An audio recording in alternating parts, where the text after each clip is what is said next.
Assalomu alaykum, rus tilining tekshiramizga xush kelibsiz. Erkaklar, ehtiyot bo'ling. Rus tilida bu gaplarni ayolingizga aslo aytmang. Aks holda "Ты весь день дома сидела". O'zbekcha "Sen kun bo'yi uyda o'tirding". Весь день. Kun bo'yi.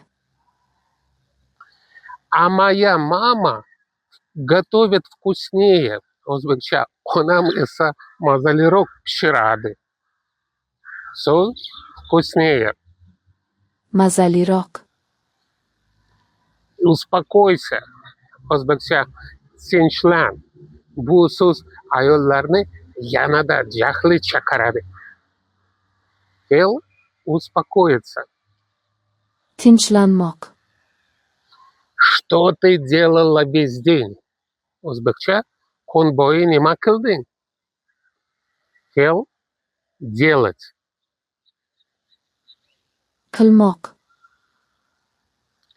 Твои подруги слишком много болтают. O'zbekcha dugonallaring haddan tashqari ko'p gapirishadi. Болтать Safsata sotmoq, ko'p gapirmoq.